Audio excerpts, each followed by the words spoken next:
No, I mean, sometimes I don't even like to have private conversations publicly. But, when I first saw, what y'all talked about last week, I hit Angela and I was like, I want to talk about what y'all was just speaking about. Not saying I wanted to talk about it on the show. I said, I just want to talk to you personally. And then, when I saw what, Joe Budden said about it, I agreed with Joe. I felt like, it came off, very elitist, very Jack and Jill, very, I got my nose up at these Negroes over here. And I don't think that, you don't make any strides in connecting community by doing that conversation in the way that it was done. I feel like, whenever there's, instead of calling people out, sometimes you should call people in. And the whole conversation around who's an intellectual and who's not an intellectual. My biggest issue with it was, well, damn, a person who's an intellectual should look at the whole context of a situation before they have a conversation about it. I feel like, Andrew said one of the strongest points last week when Andrew was like, I don't watch this show enough to have an opinion about it.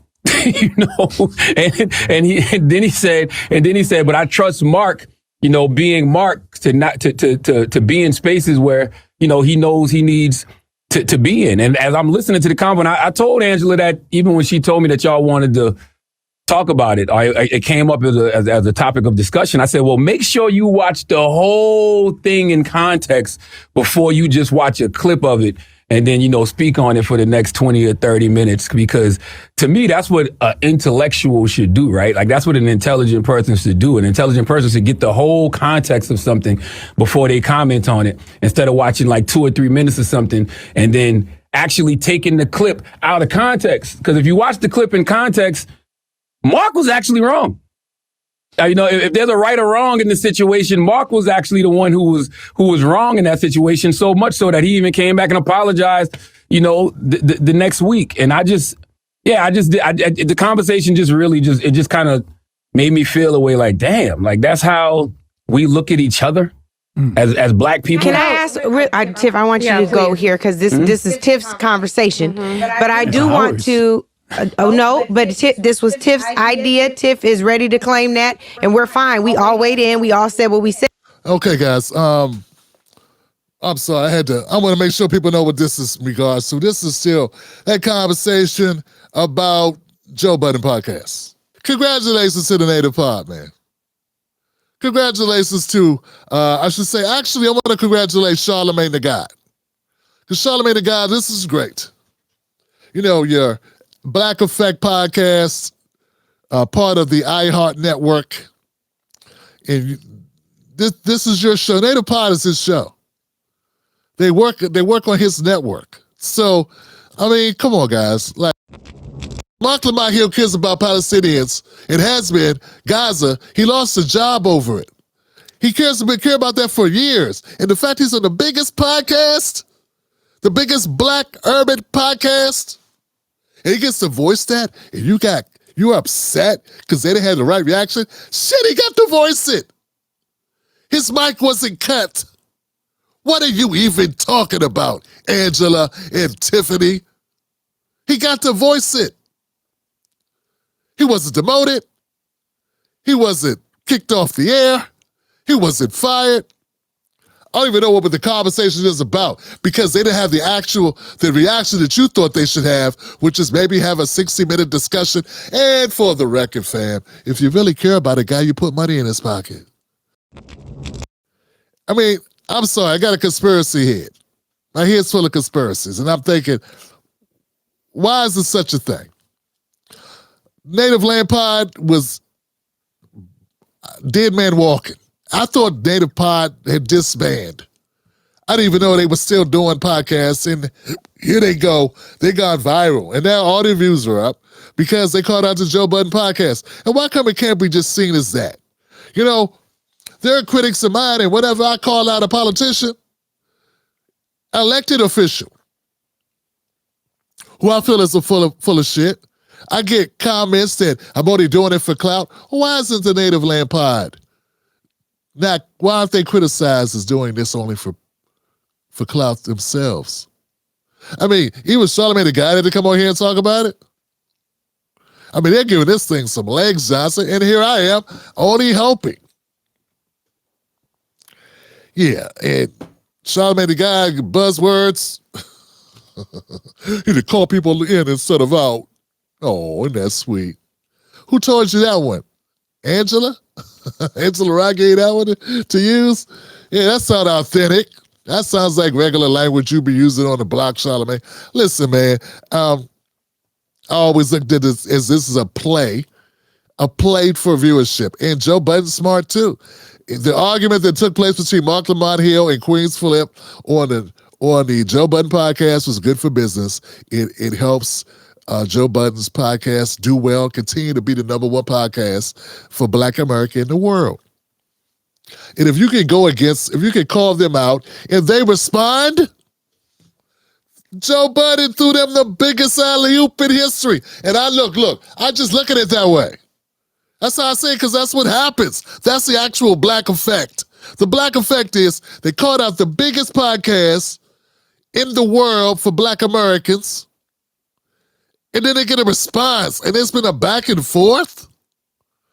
Jesus, it's like hitting the lottery for these guys. No one's paying attention to what was going on over there, and now everyone's paying attention to what's going on over there. Now, the thing is going to be, can you transition the audience that you just gained? Can you do content they give a damn about? I don't know if they can, Johnson. I also see Tiffany Cross as playing the bad guy. Yeah, you know what? I want to throw her the bone. I want to throw her this.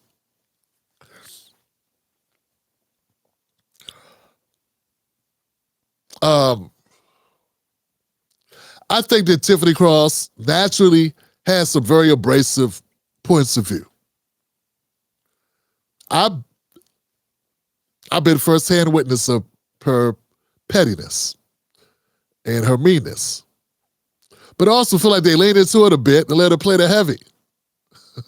Because it's good for business. Everybody can't be the same. So that's what a podcast is. So in that way, if Tiffany Cross is willing to be the bad guy, which I think she was in this case, use a certain language that undermines and takes swipes at working class black folks who aren't smart enough to talk to her, or whatever. Yeah. The fact that Marc Lamont Hill gets to bring up a topic about Palestine or Gaza or the Joe Budden podcast, a podcast that wouldn't normally talk about that. That's the #1 urban podcast. Marc Lamont gets to bring up a topic that he cares about. Marc Lamont Hill cares about Palestinians. It has been Gaza. He lost a job over it. He cares about that for years. And the fact he's on the biggest podcast, the biggest black urban podcast, and he gets to voice that, and you're upset because they didn't have the right reaction. Shit, he got to voice it. His mic wasn't cut. What are you even talking about, Angela and Tiffany? He got to voice it. He wasn't demoted. He wasn't kicked off the air. He wasn't fired. I don't even know what the conversation is about because they didn't have the reaction that you thought they should have, which is maybe have a 60-minute discussion. And for the record, fam, if you really care about a guy, you put money in his pocket. You put him on. You give him a show. Did Charlamagne the God and the Black Effect Pod offer Marc Lamont Hill his own show on their network?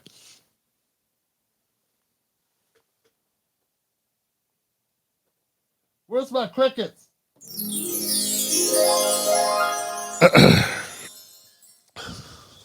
See, this is what counts here. That's when we get down to the real point, man. If you didn't offer the guy a job, you ain't trying to put money in his pocket. Don't be complaining about what he got work from. It's a good that Marc Lamont Hill was on the Joe Budden podcast, able to express views that are not normally or may not be normally heard by the audience.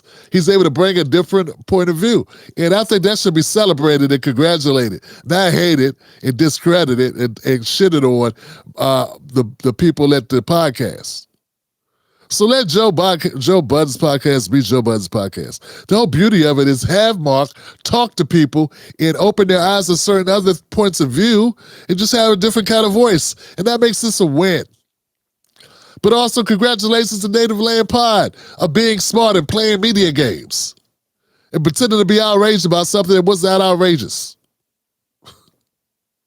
And I'm sorry if some people couldn't see this, but I see it as a play. And it worked. And I'm not going to shit on it. It is what it is. But now back to our regularly scheduled shows. We'll see what happens. Next, let me know what y'all think in the comments section below. I think this will be my final word on this podcast debate about Joe Budden podcast and Native Land Pod. And may everybody get their paper and do what they do.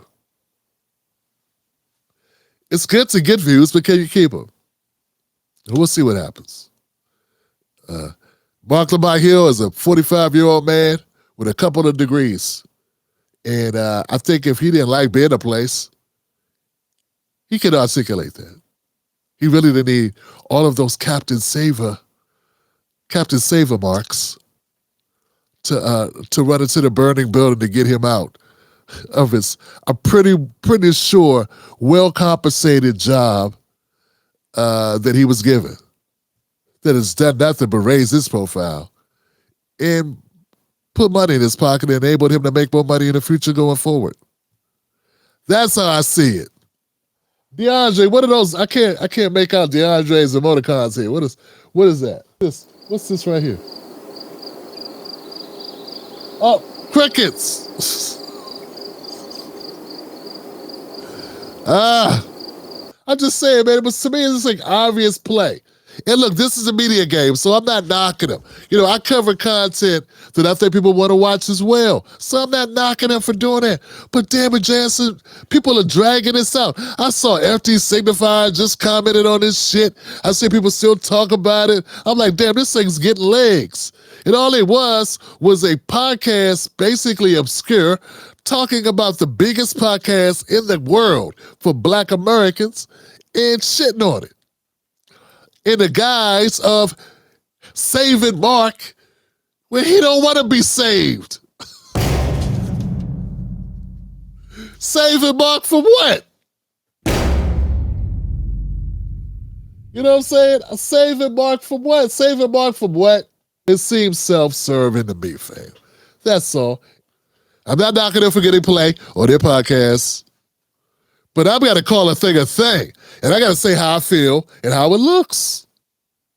This is great that you were able to get the alley-oop for this after going at Joe Budden podcast, the #1 Black urban podcast in the country. So that's good for you. Kudos on the execution of the plan.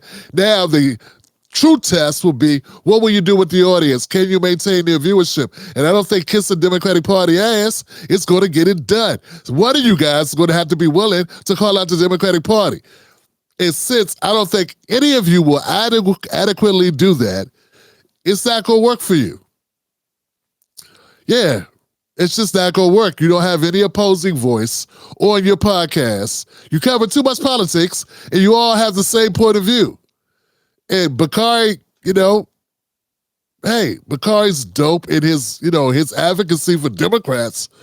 But is he going to go to the mat? Is he going to go after Democrats? No. Is Andrew Gillum going to go after the Democrats? No. We know Angela isn't, and Tiffany, though she now says she's independent, she ain't going to do it. So it's going to be the same old, same old. And if you don't realize that that's not a diverse enough lineup just because you all Black, then that's not a diverse enough lineup to cover politics in this day and age, that you got to have somebody to push and pull against, then I don't know what to tell you. I don't know. I don't know what to say. The intellectual podcasters have their mind made up about a particular point of view on a particular topic. Rarely do I see them waver. Instead, I get a bunch of people talking down and telling you don't know how the government works. You don't know how this works. You don't know how that works. Maybe I don't think we can always articulate it. I know I cannot always articulate myself in the same dynamical fashion. Dynamical, see? But I think I get my point across. And people understand where I'm coming from. And until I think Native Land Pod adopts that you got to have different types of thoughts to maintain an audience, what are we doing? But then once again, I mean, hey, Charlamagne decided to make them a part of the network and they got a check cut, so here it is. There it is. There you go. And so I guess it's okay. Who cares? I also think it was a little servant of Angela. I think she also wanted to get something off her chest. Hey, DeAndre, let me know about this, fam, because this is something that I hadn't considered. So she was self-serving as getting something off her chest as it pertains to Charlamagne, that intellectual people are not being respected. Maybe there's been some pushback about their own network. Maybe there's some internal grumblings. Charlamagne plays the media game pretty well. You got to admit, I mean, he didn't put himself on CNN and MSNBC and all these other platforms. They did. So that's called political maneuvering, right? The Tim Black Show streams Sundays, Mondays, Wednesdays, and Fridays, 10:30 p.m. Eastern Standard Time. Wolfpack.